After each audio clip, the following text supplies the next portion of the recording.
Glórias a Deus. Saúdo a todos com a paz do Senhor Jesus. Põe sua mão e diga: viva o Senhor. Pega sua Bíblia, abra sua Bíblia no livro do profeta Jeremias, capítulo 13. Livro do profeta Jeremias, capítulo 13. O aviso de Deus para o Reino Sul. O aviso de Deus era o último aviso na boca do profeta Jeremias. Poderíamos dizer que ele seria o último homem a falar da parte de Deus, naquele momento para Judá, para toda a Judéia e para Jerusalém também, do que iria acontecer sobre a terra. Jeremias capítulo 13, assim me diz o Senhor: vai, compra um cinto de linho, põe-no sobre os seus lombos, mas não meta água nele. Fui, comprei o cinto conforme a palavra do Senhor e pus sobre os lombos. Então veio a palavra do Senhor a mim segunda vez, dizendo: toma o cinto que compraste e traz sobre o teu lombo, e leva até o Eufrates, e esconde ali em alguma fenda da rocha.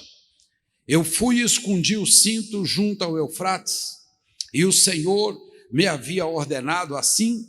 Sucedeu, pois, que ao cabo de muitos dias, me disse novamente o Senhor: levanta-te e vai ao Eufrates, toma dali o cinto que te ordenei que colocasse ali. Então fui ao Eufrates, cavei e tomei o cinto do lugar onde havia escondido, e eis que o cinto tinha apodrecido, e para nada mais prestava. Então veio o Senhor na palavra novamente dizendo: assim diz o Senhor, do mesmo modo farei apodrecer a soberba de Judá e a muita soberba de Jerusalém. Este povo está maligno, que se recusa a ouvir as minhas palavras, que cada um segundo o seu propósito tem agido segundo o teu coração, e anda após deuses alheio, a servir e a se inclinar diante deles. Será tal como este cinto, para nada prestará. Amém e amém. Agora se assentem. Quero aqui, na unção do Senhor, tomar esta palavra de Jeremias, mas Jeremias, filho de sacerdote, viveu no ano mais ou menos 596 a.C., trabalhou em 2 reinados, aos 20 anos se tornou profeta, e é bom a gente entender como funcionava no passado. Um reino funcionava, claro, primeiramente com o rei, depois do rei era o sacerdote, e depois do sacerdote era o profeta. Aí era um reinado completo. É por isso que falamos que o reinado de Cristo foi completo, porque ele foi rei, veio como rei. Jeremias 5 diz: abre alas para que ele passe. Veio como sacerdote, recebendo do povo, dos homens, e entregando para Deus, e manifestou como profeta. O povo disse isso em Marcos capítulo 11, em Lucas também. O povo disse: realmente ele é um profeta. E o povo ficou admirado, ainda disse: um grande profeta levantou em nosso meio, e Deus visitou o seu povo. Então está esclarecido a questão do reinado completo de Jesus, mas falando do profeta Jeremias, ele tinha uma característica de identificação muito peculiar, que ele tinha uma cara de choro. Preste bem atenção. Foi até julgado por alguém como o profeta chorão. Por quê? Jeremias recebia às vezes 2 vezes no dia a palavra do Senhor em revelação.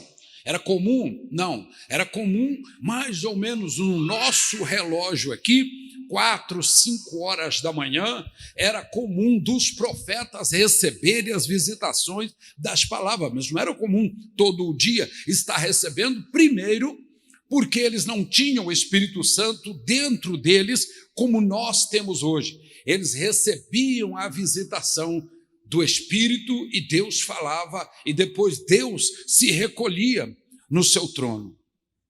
Quando vimos aqui, Deus estava muito triste com a situação que estava acontecendo no Reino Sul, vamos dizer Jerusalém, Judá até a Galileia. E Deus olha para Jeremias e fala: Jeremias, compra um cinto de linho.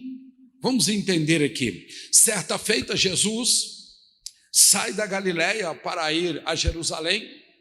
Quando passando nas cercanias de Jericó, e mais um pouco à frente, entrou em Samaria, ele foi rejeitado em Samaria por causa das suas vestes, porque olhavam para ele e diziam: você e todos os seus têm roupa como alguém que está indo para Jerusalém, roupas finas. Então não recebemos vocês aqui. Por que roupas finas? Porque era festa.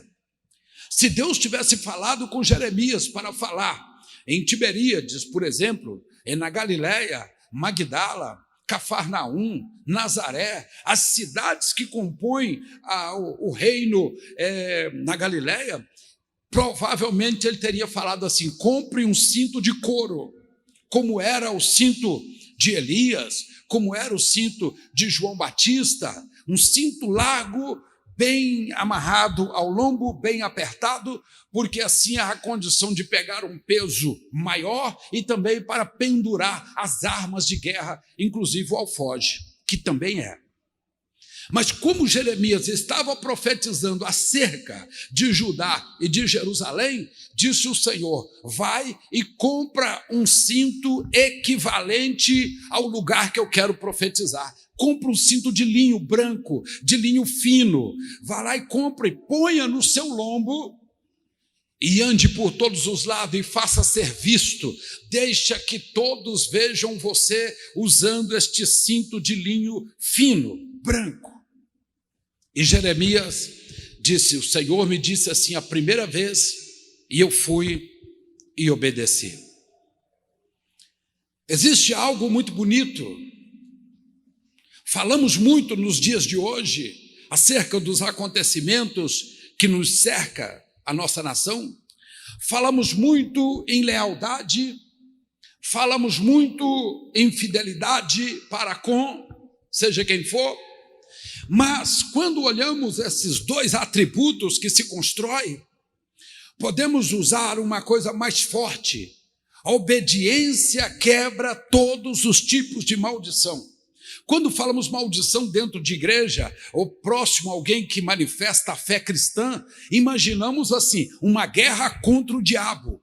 Eu sou obediente a Deus e tudo que vier do demônio vai cair pelo chão porque eu estou com Deus. Olhe para mim.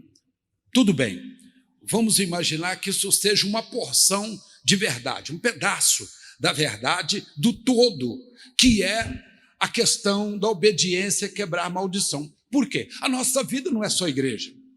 Nós temos a nossa vida lá fora, nossos embates do dia a dia, as nossas disputas, as nossas concorrências.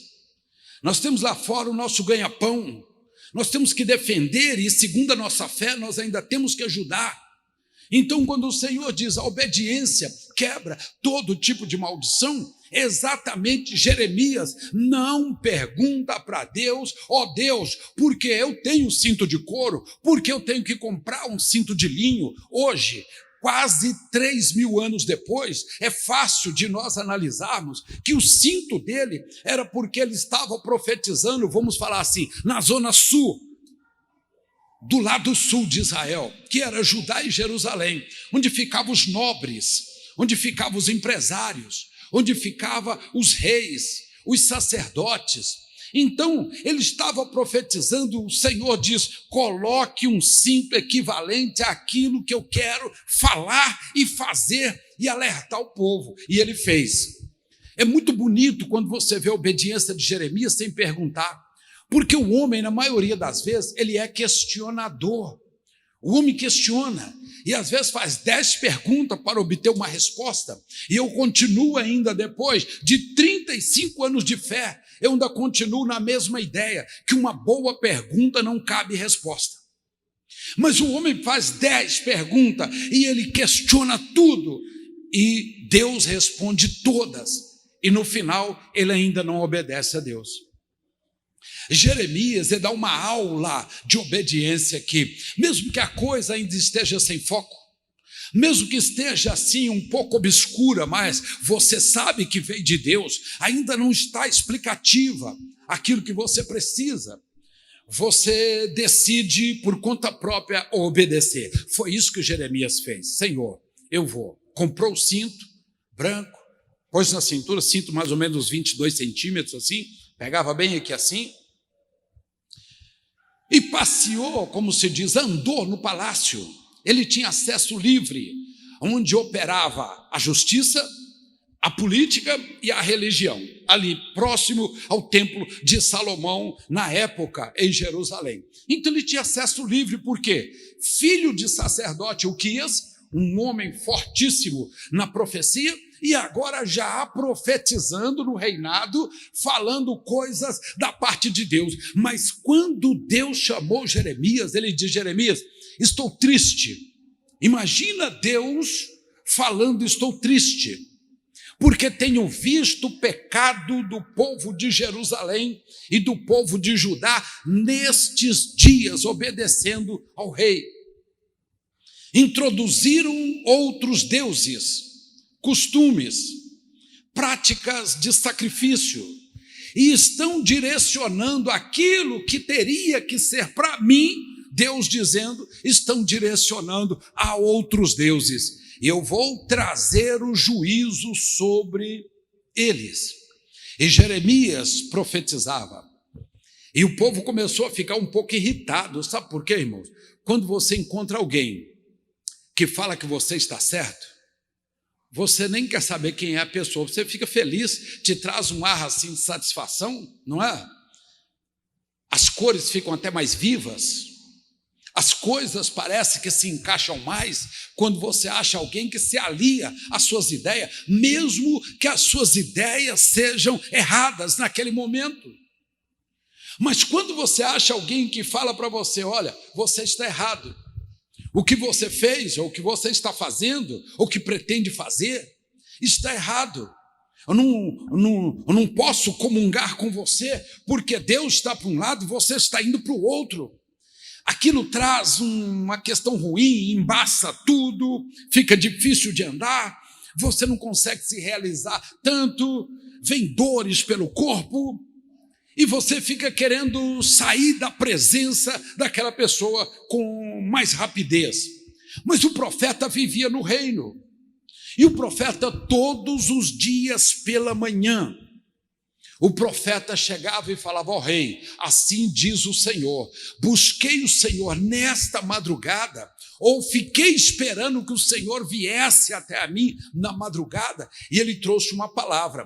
Então, irmãos, os reinados, em algumas áreas, eles eram um pouco dependentes do profeta antes de agir. Por quê? Havia muitas batalhas naquela época, e todo reino que está dando certo, todo mundo quer derrubar. Derrubar para quê? Para tomar conta. Ninguém quer derrubar para poder falar assim: derrubei e apodreceu. Não, derrubei e tomei para mim. Na época, Jerusalém estava dando muito bem, passou por 3 reis, muito administradores, fez crescer assustadoramente a moeda, fez crescer a política, fez crescer a religião, uniu os povos, aquilo, o reinado da Assíria, o reinado da Síria também, Assíria e Síria, né? Seria o Irã, né? Seria a Síria e o Irã, vamos falar assim. Aí, na Babilônia, onde é o Iraque, todos eles estavam de olho. Líbano, onde era Mesopotâmia, estava todo mundo de olho em cima de Jerusalém. Como que eles conseguiram crescer tanto? Como este povo se enriqueceu tanto? E agora um rei toma a casa já farta e começa a fazer as coisas erradas. Naquele momento Deus falou: profeta, fala com ele. E eles falaram com o profeta: olha, eu não quero mais essa profecia não, está perturbando demais essa profecia, você está falando só contra o reinado, você não está profetizando mais em favor do reinado. Mas uma coisa é certa, a maioria dos seres humanos querem tomar decisões, mas precisa de uma bengala antes de tomar a decisão. Sabe o que é isso? Eu sei que eu preciso fazer X, mas aí eu vou perguntar a alguém: o que você acha que eu devo fazer? Mas você já sabe. Não, eu não sei. Então tudo bem, pergunte. Vá alguém que tenha condição de te responder à altura e pergunte, profissional da área. Agora, quando você já sabe tudo que vai acontecer, aí você busca uma resposta. Alguém fala: faz, aí você faz. Deu errado, você fala: foi fulano que falou para mim que eu fizesse, e eu fiz e deu errado. Agora, se deu certo, você esquece o fulano, você fala: fui eu tomei decisão e acertei. Geralmente o ser humano é assim, mas quando Jeremias disse algo que ele não gostou, ele falou: não quero mais essa profecia, não, você pode retirar essa profecia. Aí Deus disse: Jeremias, vá até o rio Eufrates, vá lá, atravessa da Galileia para o outro lado, da divisa mesmo. Procure um local, uma fenda na rocha e coloque este cinto de linho na fenda próximo ao Eufrates. Olha a obediência de Jeremias pela segunda vez. Jeremias não questionou nada. Jeremias falou: sim, Senhor, eu vou fazer isso. Obediência quebra maldições. Vocês estão vendo? Não houve questionamento. Jeremias foi até o Eufrates, achou uma fenda num local, enfiou o cinto lá dentro, local úmido, um local que ninguém ia encontrar, enfiou o cinto, deixou lá e voltou e disse: Senhor, fiz o que o Senhor mandou. Ótimo. Eu acho isso aqui o máximo. Sabe por quê, irmãos? Ainda que, como eu disse, que esteja um pouco obscuro, ainda que esteja um pouco embaçado a situação, mas Deus fala: você sabe que é Deus. Vai e faz, não questiona nada. Fala: não, irmão, vai lá e faz. É Deus falando que vai mudar a sua vida. É Deus falando que vai fazer de você uma situação diferente. Eu vou fazer aqui uma comparação. Deus chega ali mais ou menos bem perto de Iafo e fala para um profeta: Jonas, sai daqui e vai para Nínive. Quer dizer, vai lá onde a capital é Nínive, vai para a Síria. E chegando lá, você prega para eles. Jonas falou: Senhor, é o último lugar do mundo que eu gostaria de ir. Mas sabe por que Deus fez isso? Você vai descobrir aqui. Ele diz: não vou. E você conhece a história. Ele foge e Deus manda ele à força para Nínive. Porque agindo Deus, quem impedirá? É claro que o profeta diz: Senhor, é uma situação humilhante para mim fazer isso. É uma situação difícil eu ter que chegar ali no meio de um povo que exterminou toda a minha família, que apagou do mapa a minha geração. Eu ir lá pregar para que eles se convertam à tua palavra, fica ruim para mim, é humilhante para mim. Deus fala com Jeremias pela terceira vez: Jeremias, volta no Eufrates. Depois de muitos dias, talvez um ano mais ou menos, volta lá. Tira aquele cinto que você colocou na rocha e coloca ele no seu lombo, e coloca ele para que todos vejam. E Jeremias chegou ali, encontrou o local, escavou na rocha, encontrou o cinto. Quando ele tirou o cinto, ele falou: Senhor, está podre, fedido, sujo, molhado, mofado, não presta para nada. Deus falou: coloca ele na cintura. Amarra ele, fortalece na cintura e anda pelo palácio. Você ainda tem entrada no palácio. Ande, deixa ser visto, faça com que todos vejam você com o cinto. Jeremias falou igual Jonas: Senhor, é humilhante para mim. Eu tenho que fazer isso perante os ímpios. Eu tenho que fazer isso lá no reinado, onde as pessoas zombam dos profetas, onde eles agridem os profetas que falam. Senhor, eu com esse cinto podre, um profeta tem que ter o cinto e bem cingido ao lombo. Foi uma das coisas que identificou Elias quando o rei estava tetraplégico e numa cama. que o rei falou, vai lá e busca uma feiticeira para que faça um feitiço e saiba me falar se eu vou morrer ou se eu vou viver. E encontrando Elias pelo caminho e mandando o mensageiro de volta, o rei perguntou, como ele se veste? E ele disse exatamente no livro de 2 Reis, capítulo 1, falou, ele veste uma túnica de couro e tem um cinto amarrado no seu lombo, um cinto grosso, bonito, bem amarrado. Aí ele diz, é o Elias, o tesbita, não tem como lidar contra esta profecia. Então Jeremias diz, nós temos que ser bem arrumados, temos que identificar que somos profetas e de que reino somos. E de repente, eu com esse cinto podre, sabe o que Deus falou com ele? Exatamente porque você é profeta. Olhe para mim, irmãos. Exatamente porque você é profeta. Você vai se sentir humilhado? Deus estava falando, Jeremias, o profeta tem que se identificar comigo, segundo a situação que eu envio. Olhe bem que Deus estava falando, o profeta, ele tem que se parecer comigo. Então, naquele momento, Deus estava falando, se você não se identificar comigo, não vai adiantar, você vai sentir humilhação, é porque eu estou sentindo humilhação de ver o povo daquele jeito. O profeta precisa sentir o que eu sinto. Deus estava falando para ele isso, o profeta precisa sentir o que eu sinto, e o que eu estou sentindo sobre aquele povo agora é nojo, está apodrecido, vou trazer o juízo sobre ele. Jonas, você sente humilhado em ir lá, porque eles são assassinos. Olha o que eu vou dizer para você, você tem que sentir o que eu sinto, é o mesmo que você está sentindo, é o que eu sinto por eles, neste momento, por causa da situação que eles estão vivendo. Quantos entendem essa palavra? Quando eu vejo isso aqui, eu vejo Deus falando, Oséias, 30 anos de idade, rapazão, filho de sacerdote, rapazão bonito, com uma história pela frente, da forma dele, Deus também tinha uma da forma dele. Qual era a forma de Oséias? Esperar a filha de um rei, a filha de um sacerdote aparecer para casar. Qual era a vontade de Deus para ele naquele momento? Porque o profeta tem que sentir o que Deus sente em relação àquele momento que ele vai profetizar. Deus estava profetizando naquela época de Oséias e vendo que o povo havia prostituído. Então Deus falou, Oséias, desce no Meretício, sabe o que é isso? Zona boêmia, vai lá na zona boêmia, pegue uma prostituta que todos os homens já a conheceu e casa com ela e tenha filhos com ela.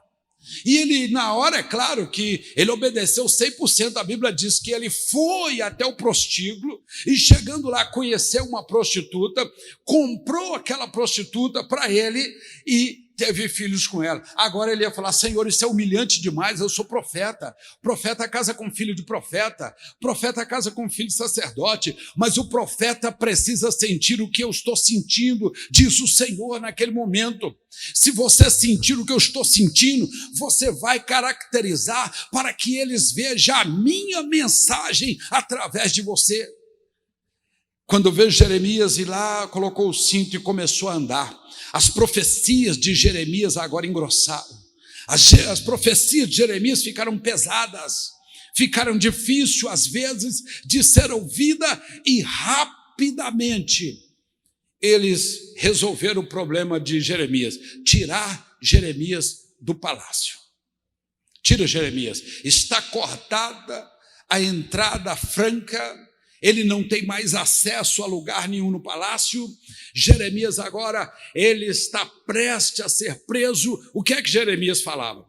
Deus vai trazer um juízo sobre essa terra e vai permitir a invasão dos sírios e vai permitir a invasão da Babilônia aqui e para roubar todo o nosso comércio, para roubar a nossa família, os nossos filhos, levar o que é nosso. Ele estava alertando: vão roubar a nação e vão levar a todos os que são bons de trabalho para ser escravo, e vão colocar aqui uma administração deles, da forma deles, do jeito deles, para começar a arrancar toda a riqueza que existe dentro de Israel. Isto que era a profecia de Jeremias naquela época. E o povo falou assim: nada, nós somos reis, nós temos dinheiro, é nós que mandamos, somos nós que fazemos, e não deram ouvido para a profecia de Jeremias.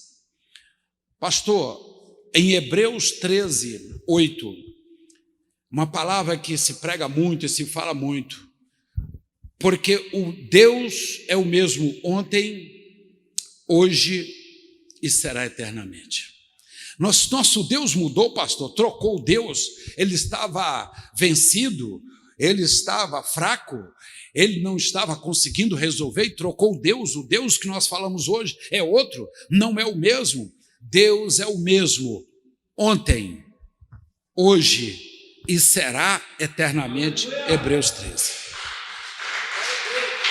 Deus não muda, Ele é o mesmo. A diferença é só você olhar lá em Gênesis 39, por exemplo. Quando você vê em Gênesis 39, você vê uma história bonita de um homem muito conhecido chamado José. E aquele homem foi vendido como escravo para o Egito, para Faraó.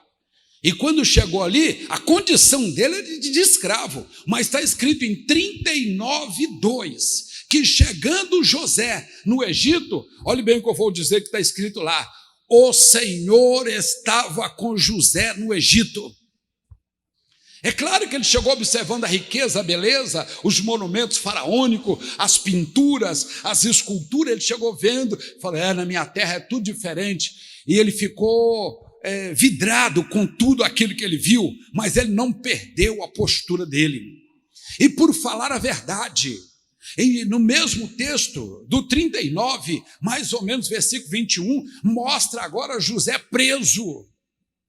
Falou, fez o que não podia? Não, fez o certo, foi acusado e colocado no cárcere. Às vezes estamos vivendo dias onde condenamos o que é certo e aplaudimos o que é errado. É aquela história que o errado é certo e o que é certo está errado, e nós aplaudimos isso. Mas quando olhamos José lá, está escrito em 39:21 que o Senhor estava com José na cadeia, na prisão. Meu irmão, não é o Senhor que muda, é as pessoas que mudam. Se Deus estiver com você quando a coisa na frente dos seus olhos são grandes, bonitas, só cultura bonita, é só coisas faraônicas, Deus está com você. Mas quando você está lá no cárcere como José, preso, abandonado, jogado às traças, Deus não está comigo mais. Então, o seu Deus não é o Deus de José. Deus estava com José quando ele foi preso e contemplou a riqueza e viveu dentro da casa de Faraó, e Deus estava com ele lá no fundo de uma cadeia fedida, escura, sem comida, sujo. Deus estava com ele. Esse é o nosso Deus, ele não muda. O nosso Deus não muda. Profeta tem que sentir. Pastor, eu sou profeta, todo dia eu compro um terno novo, eu uso só os perfumes que for francês, eu uso sapato de couro alemão, gravata para mim tem que ser gravata italiana. Olha, para mim cortar um cabelo eu tenho que agendar 30 dias antes, porque tem que ser assim, porque eu sou profeta. Segunda-feira não faço nada, que eu tenho que fazer minhas unhas, fazer meus pés e mais alguma coisa, porque eu sou profeta. Você não é nada, meu irmão, você é bode. Você é bode, você é um lixo, você não vale nada. Olhe bem para mim aqui, estou profetizando aos profetas que se vivem. Pastor, mas eu vivo no reinado. Mesmo no reinado, você tem que estar de comum com a palavra que Deus tem para falar através da sua boca. Se você vai ser humilhado ou não, é a palavra de Deus que prevalece, não é você. Não vai ser a sua aparência, o seu topete, a sua roupa cara que vai mudar alguma coisa, não. Se você tem a palavra de Deus na sua boca, Deus é com você aonde você colocar os seus pés. O profeta tem que sentir aquilo que Deus está sentindo naquele momento. Imagina uma coisa, nós no Brasil não estamos tendo profetas a nível nacional. Temos profeta de igreja, né, irmãos? Profeta assim, de igreja. Isso nós temos dentro de muitas igrejas no Brasil. Mas não temos um profeta a nível nacional ainda que se levantou nesta nação. Não temos. Mas eu creio que breve, muito breve, se não tiver no Brasil, Deus vai trazer até de fora para profetizar para as nações. E é claro que Deus o levará perante o governante da nação para compor, porque na época era rei, sacerdote e profeta.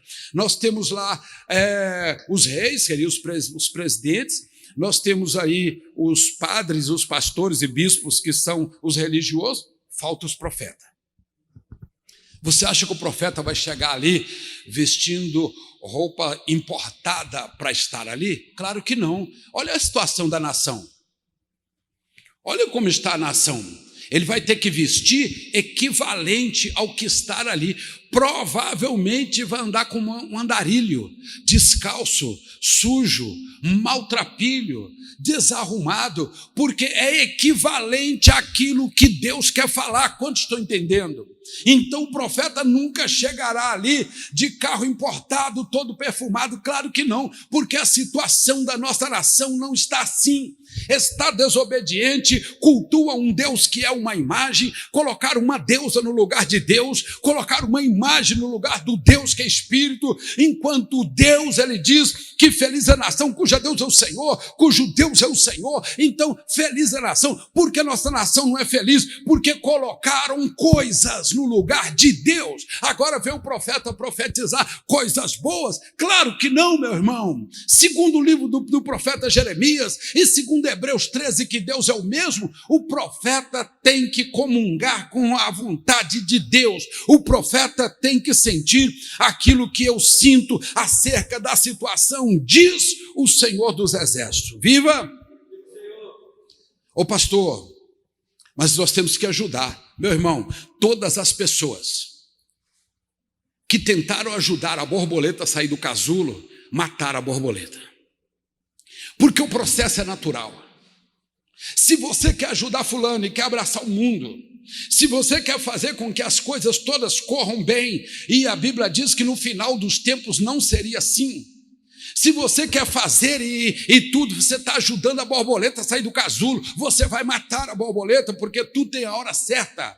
Tem o momento certo. Se a pessoa está passando por um problema, é porque Deus vai tratar com aquela pessoa para corrigir alguma coisa em relação entre Deus e ele. O apóstolo Paulo até disse, não imponha as mãos precipitadamente sobre alguém. O profeta também, João, ele disse o quê? Quando você vai à frente de uma pessoa interceder por ela, o problema daquela pessoa passa para você, se você estiver tomando o lugar de Deus naquele momento. Deixa a borboleta, demora o tempo que for, mas ela vai sair do casulo, e quando sair, ela vai voar. Se você chegar ali com a unha, com uma ferramentazinha e tentar tirá-la lá de dentro à força, não vai adiantar. Quantos estão entendendo? Josué disse no capítulo 1, no versículo 8, não aparte da tua boca as profecias deste livro, mas antes tenha cuidado de fazer tudo conforme nele está escrito, assim eu farei prosperar o seu caminho. O segredo é a Bíblia, é você manter de dia e de noite, de dia e de noite. De dia o quê? O que Deus está falando comigo? À noite, Senhor, muito obrigado, o que o Senhor vai falar comigo? É todos os dias. Isso é que é buscar na Bíblia a palavra de Deus equivalente para o que você está vivendo naquele dia. Quando você abre o Salmo 1, versículo 1, o Senhor diz, bem-aventurado é o homem que não anda segundo o conselho dos ímpios, não se assenta não anda na roda dos pecadores, nem se assenta na roda dos escarnecedores, antes tem o seu prazer aonde? Na lei do Senhor, e na sua lei medita de dia e de noite. Ele será como o homem plantado, como a árvore plantada junto a ribeiros de água, a qual dá o seu fruto na estação própria e cujas folhas não caem. Tudo quanto ele fizer, olha aqui para mim, tudo quanto ele fizer prosperará. Pois Deus conhece o caminho do ímpio e é como a moinha que o vento espalha. Por isso o ímpio não perseverará, não prevalecerá no juízo, mas Deus conhece a congregação do justo. Meu irmão, se você é justo, Pastor, eu leio todo dia, busco uma palavra de Deus todo dia para mim, eu direciono por ela. Pode caminhar, que Deus está com você, você vai andar muito, você vai andar longe, Deus será sempre com você. Pastor, mas eu não consigo entender, às vezes, o que Deus tem comigo. Êxodo 33:15, preste bem atenção nisso aqui, você não vai esquecer mais. Quando se fala o nome Moshe, no hebraico, Moisés, para nós aqui, você já sabe de cor do que se trata. O que é? É o homem que Deus levantou do meio, fez dele um príncipe, voltou ele no Egito e ele tirou o povo do Egito. Vai, Moisés, e livra o meu povo do Egito. Todo mundo conhece essa história. E os grandes milagres, e os feitos através de Moisés. Mas chegou um dia que Deus falou: Moisés, agora pode continuar a caminhada, faça o povo subir em direção da terra que eu prometi para Abraão, para Isaque, para Jacó, a terra que eu prometi para os filhos de Israel. Sabe o que Moisés falou com Deus em 33:15? Senhor, se o Senhor não for comigo, não me faça sair daqui. Irmãos, um homem com a bagagem de Moisés, que ninguém fez tantos milagres como Moisés, que Deus não fez coisas tão grandes como fez com Moisés, e ele chega ao ponto de falar: Senhor, se o Senhor não for comigo, não faça sair daqui. Isso explica o que nós sentimos. Você é cristão, você é uma pessoa boa, tem uma doutrina de berço, não rouba, não tira o que é dos outros, pratica o bem, faz as coisas certas, ótimo. Você é uma pessoa boa, mas na hora de você tomar aquela decisão forte que vai mudar talvez a sua vida e talvez até o rumo do país, você tem medo. Por quê? Porque a impressão é que o Senhor não está. Moisés, depois disso tudo, ele falou: Senhor, se o Senhor não for comigo, não me faça sair daqui. E o Senhor falou: vou te dar 2 exemplos. Uma nuvem para cobrir durante o dia, para tirar o calor da cabeça de vocês e dar direção. E vou dar uma coluna de fogo para vocês caminhar à noite, e também ela vai aquecer vocês durante o período que vocês estiverem no deserto. Aí saberá que eu estou contigo. E Moisés, no outro dia que ele fez, colocou os pés para começar a andar, porque é assim mesmo. Deus sabe como fazer e com quem fazer. Levante a sua mão e diga: Senhor, eis-me aqui. Eu falo para você que é membro, para você que prega para a família, para você que prega para um parente, para um amigo, para você que é um pregador diário. O pregador não é só aquele que fala eloquente, que consegue transmitir um sermão ou coisa assim. O pregador é aquele que prega e traz resultado daquilo que ele faz. Pastor, ele tem um pouco então de profeta? Com certeza. Porque ele tem que trazer resultado depois daquilo que ele pregar. Então, quero falar para você, a partir desse momento, algo vai começar a mudar dentro de você que está aqui e você que está aí. Algo vai começar a mudar. Porque o encorajamento da parte de Deus veio. O encorajamento na palavra. Aí passou um pouco, quando você vai desfolhando a Bíblia, você vê Jeremias capítulo 36, ele escreve uma profecia e manda para o rei. O rei prega a profecia, é algo discutido até hoje, e rasga o rolo, o livro que ele escreveu, rasga no palácio. Você acha que Jeremias, ele desistiu? Não, no capítulo 37 ele é preso. O rei fala: só prendendo esse homem, não tem como segurar a boca de um homem de Deus. Sabe o que ele fez? Chamou Baruque. Ele falou: Baruque, sente que do lado, eu estou do lado de cada grade, você senta do lado aí. Eu falo a profecia e você escreve. Eu não tenho mais acesso livre no palácio. Me cortaram tudo por causa das profecias que eu falei, que foram pesadas para o reinado. Mas você tem acesso lá dentro. Eu falo, você escreve e você leva para o rei. Meu irmão, quando Deus quer falar e Deus quer fazer, se um não vai, Deus manda outro. Se um não quer, quer, Deus levanta outro. No reinado onde Deus opera, não tem ninguém melhor do que ninguém. Se um diz, eu sou melhor, eu vou sair, o reinado cai. Não cai, não. Isso é bíblico. Deus levanta outro e coloca no lugar, e é feito da mesma maneira, porque é Deus quem está fazendo através dos instrumentos que Ele tem aqui nessa terra. Não é o homem, a glória não é do homem, a glória é sempre de Deus. Quantos estão entendendo? Baruque, vai Baruque. E Baruque pegava os rolos que Jeremias profetizava, escrevia as profecias e subia para Jerusalém e entregava na mesa do rei, falava ao rei, a profecia do Senhor veio de novo para você. Vai ser invadido, vai mudar a forma de governo, o povo vai sofrer muito, vai ser um desastre na nação, seremos escravos, humilhados. E o rei achava que não. Mas nós temos aprendido muita coisa, irmãos. Sabe aquele episódio de Lázaro?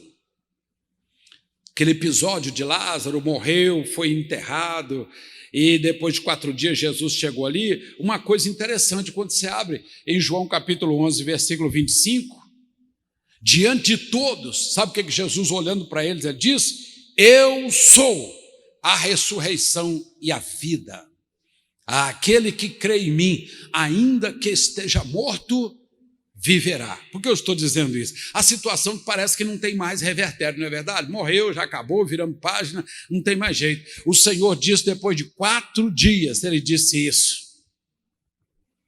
Quando nós pensamos nisso, nós pensamos, Senhor, então Deus ainda está na terra agindo? Com toda certeza.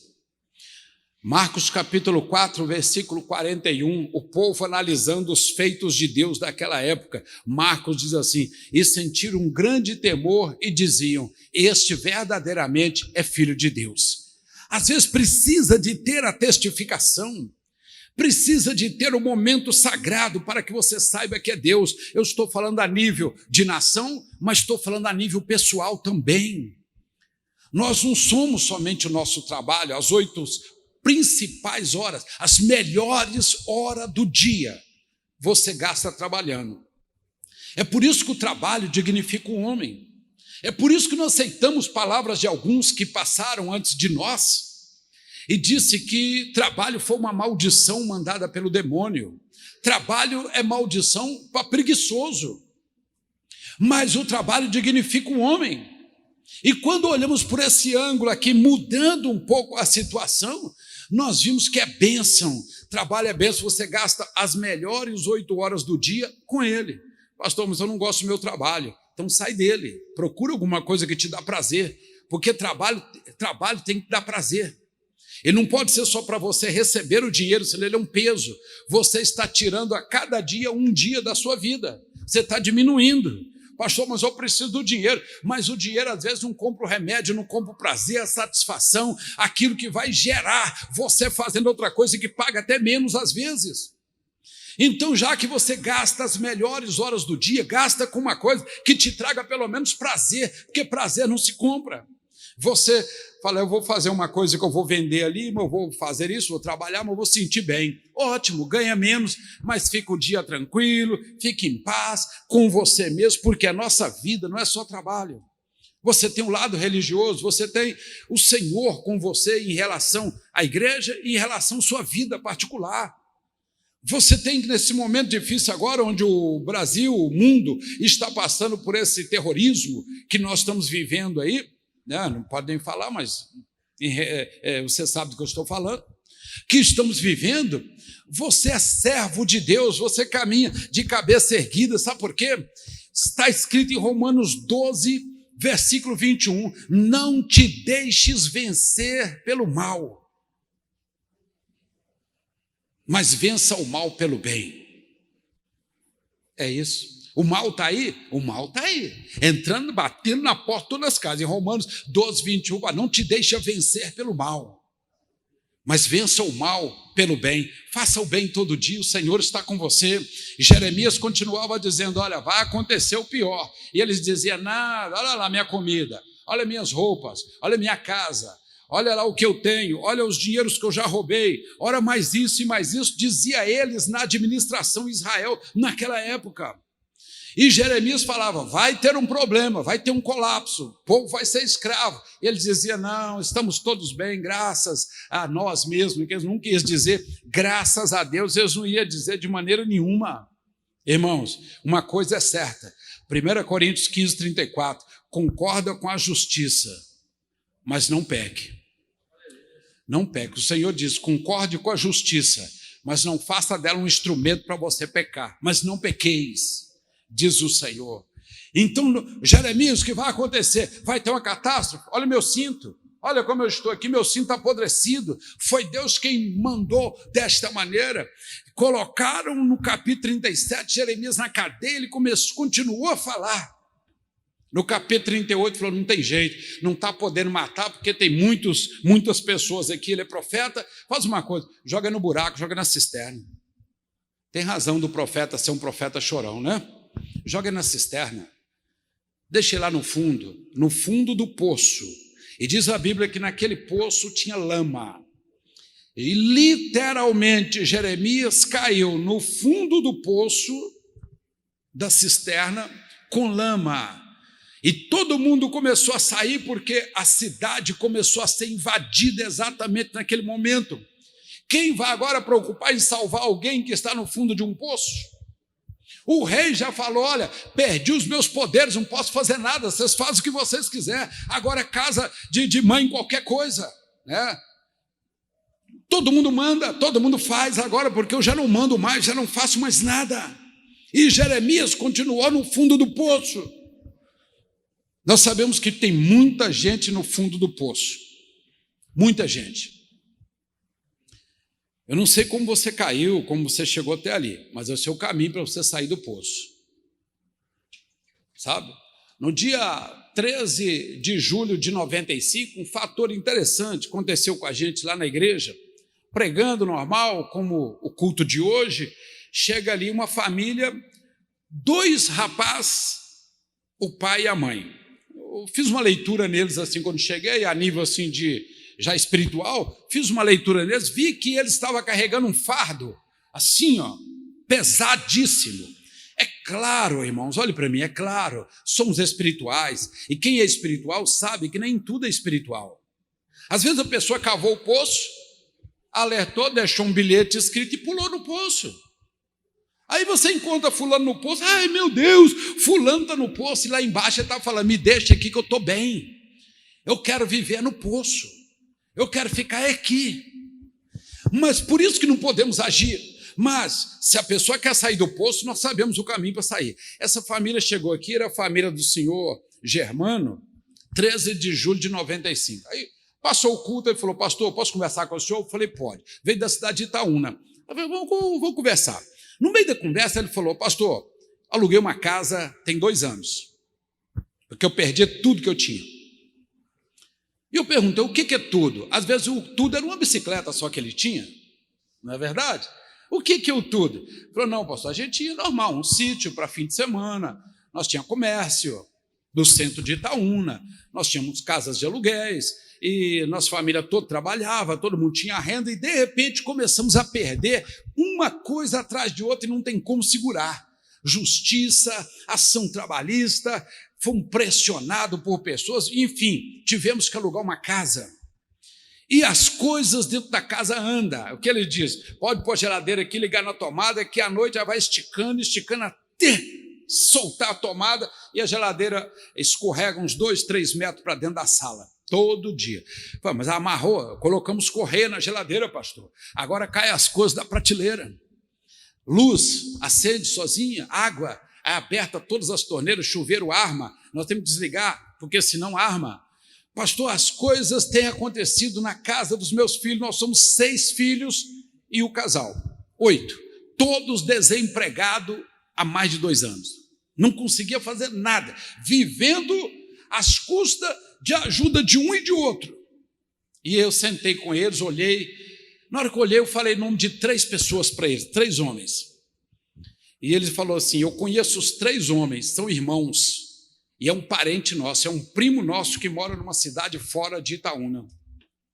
Eu falei, então, o trabalho foi feito por eles. Aí você fala, pastor, um primo?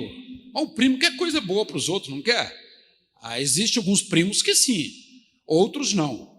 Outros não. Não falar assim como os árabes, né? Primo, né? Os primos.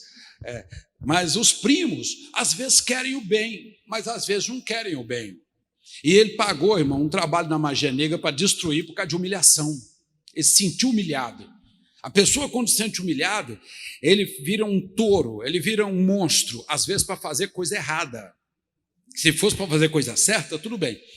Esse homem foi na magia negra, aqui em Belo Horizonte, mandou um trabalho para lá. Usou bode, usou caixão, usou uma cova, teve que abrir uma cova, enterrar um caixão com bode, com alguns pertences, para que o espírito pudesse provocar este mal naquela família. E depois mandou também um trabalho para dentro dessa casa onde a pessoa estava, contendo fotos da família, documento, vela, muitas coisas ligadas à feitiçaria. Havia uma guia para Iemanjá, havia um terço romano, havia dinheiro, havia umas cartas, uma coisa horrível. E nós chegamos lá para desfazer isso nessa casa. Passados uns dias, claro, uma preparação do salmo, nós chegamos lá nessa casa para desfazer o trabalho. Chegamos porque foi uma equipe mesmo, em Itaúna.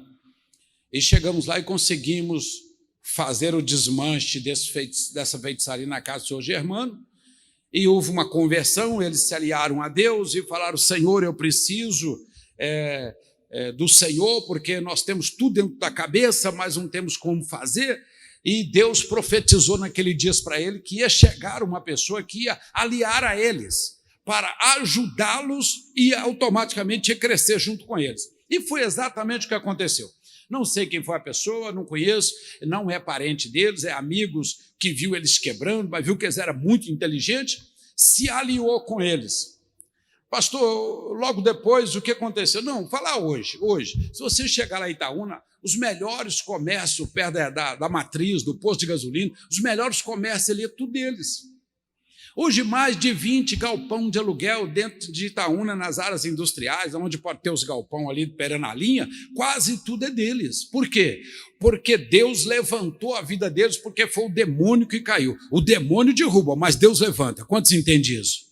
O demônio derruba, mas Deus levanta. Derrubou porque eles deixaram também o espírito entrar. Porque eles deram corda, como Jeremias falando para o rei: ó rei, vai entrar o destruidor. O rei achava que não. Por quê? Porque eu tenho dinheiro, meu dinheiro manda. Quem vai mexer comigo? E diz a Bíblia que o rei da Babilônia invadiu Jerusalém, invadiu Judá, levou o rei preso, os filhos do rei, a mulher do rei, e levou até Jeremias preso, né? Até o profeta foi, porque se ele queria livrar do profeta, aí que não livrou mesmo, não livrou em Jerusalém, e o profeta ainda foi para a Babilônia, porque para continuar profetizando para eles, porque o profeta tem que estar afinado com Deus, amém? O profeta tem que sentir aquilo que Deus está sentindo no momento. Então, quando eu vejo isso, eu vejo que às vezes não precisa de muito não. Precisa de muito não. Quando o povo de Israel chegou em frente ao Rio Jordão, Deus falou 7 frases e eles obedeceram as 7. É, pastor? É. E quando obedeceu às 7, mudaram a vida de todo mundo e a vida também, por que não dizer, daquela nação de Israel. Porque Deus falou com eles assim: ó, levanta, passe o Jordão, primeira coisa. E eles falaram assim: nós vamos passar o Jordão. E começaram a passar o Jordão. Em meio ao Jordão, o Senhor falou: para. Mas Deus manda e desmanda a hora que Ele quiser. É isso que muitos não entendem. Para aí, tira 12 pedras do ribeiro, põe no seu alfoge, guarda para ser testemunho para gerações futuras que vocês passaram aqui com os pés enxutos. Passaram para o outro lado, para e agora, faz circuncisão em todos os filhos de Israel, das crianças, dos meninos, que não for circuncidado. Circuncida tudo primeiro. Quarta coisa, faz uma Páscoa para mim. Faz uma Páscoa comemorando a saída, a passagem para cá. Quando eles armaram a Páscoa e fizeram a Páscoa, o anjo de Deus desceu. Quinta coisa, veio o anjo de Deus e todos viram, como o pastor falou agora há pouco, na ceia que ele viu a presença do anjo. O anjo de Deus veio e se colocou do lado deles ali. Sabe o que Deus está falando? Eu estou sempre com vocês. Faz a coisa certa e me obedece, eu estou com vocês. E logo depois do anjo, Deus falou, agora vai em Jericó, circule Jericó, obedeça às minhas ordens e destrua Jericó. E eles destruíram Jericó. 7ª coisa, salva Raabe e a casa de Raabe. Por que eu disse são 7? 7. A última foi salvar Raabe e a casa de Raabe. Talvez com o propósito de Deus, desde a saída para começar a travessia, já fosse esse salvação. Porque por uma salvação, Deus atravessa o universo se for preciso, Deus muda o curso do rio, Deus faz o rei que prometeu voltar atrás, Deus olha para o homem, faz o homem que não é ser, faz o homem que não quer querer, Deus faz aquele que não é nada para confundir o que é, aquele que não tem nada para confundir o que tem. Então Deus sempre confunde nas situações para salvar uma pessoa. Quantos entendem essa palavra? Diga amém, diga graças a Deus. Porque Deus, quando quer salvar, Deus faz. Como está você hoje aqui? Você está bem atualizado com os números das pessoas que estão sendo salvas no país? Das pessoas que estão sendo curadas no país? Ou só das pessoas que estão morrendo no país? Morrer, irmão, basta estar vivo, você já nasce morrendo. Você nasceu, não tem certeza que vai, mas nasceu. Então a certeza que você vai morrer, isso aí é normal, ninguém precisa correr disso. Mas como você está atualizada com a religião no país, como é que está? Como é que tem pessoas se convertendo? Como é que está o governo? Se você é uma pessoa atualizada, se você passa a entender a propósito de Deus na leitura da sua palavra pela manhã e na leitura da palavra mais à noite, quando você estiver em casa. Porque Deus tem grandes coisas para revelar e, inclusive, como sair de dentro da... Ô, Jeremias, como é que você vai sair da cisterna aí? Deus mandou um eunuco. Ninguém esperava. Talvez mandasse alguém bem musculoso para chegar ali e tirar ele, né? Uma corda, uma escada, né? Alguma coisa mais sofisticada. Deus manda cortina do templo, o templo já está sendo destruído, está sendo queimado, arranca as cortinas do templo, pega a roupa velha, faz uma corda com panos rotos, podres, desce lá, manda Jeremias colocar nas suas axilas, e agora vamos puxar o Jeremias de dentro do buraco. Se você se encontra dentro de um buraco e tem lama, mesmo que seja seco ou com lama, pastor, não sei como cair, mas nós sabemos como tirar você daí. Porque a palavra de Deus diz, você nunca ficará sozinho, sempre terá uma mão amiga que vai descer lá, ó, e vai segurar você e vai falar, vamos subir. Você crê nisso? Amém? Amém? Viva! Irmãos, estamos felizes hoje devido ter mais essa oportunidade de comunicar com você. Mas antes disso eu quero fazer uma oração abençoando a todos vocês. Já foi abençoado? Já. Já estão abençoados? Já está, pela palavra que foi falada. Mas eu quero fazer uma oração transmitindo também para você, com a imposição das mãos, uma bênção onde você estiver. Vamos fazer isso aqui? Fique de pé. Talvez você diz, pastor, tem uma só área da minha vida que eu me sinto no fundo de um buraco. Pensa nela agora. Glorioso e santo Deus, Deus amado, Deus grande, Deus que tudo pode, Tu és o mesmo de Jeremias, o mesmo da época de Jesus, e Tu és o mesmo hoje com o Espírito Santo. Há muitas pessoas aqui assistindo e outras do outro lado, talvez com a mão direcionada ou com o pensamento direcionado a uma área que se sente no fundo do poço. Talvez foi jogada como o nosso irmão Germano que levantou, talvez foi empurrada ali por inveja, ou talvez esta pessoa não consultou o Senhor e acabou caindo mesmo no fundo de um poço. Senhor, neste momento eu peço ao Senhor, que o Senhor envia o socorro bem presente na hora da angústia.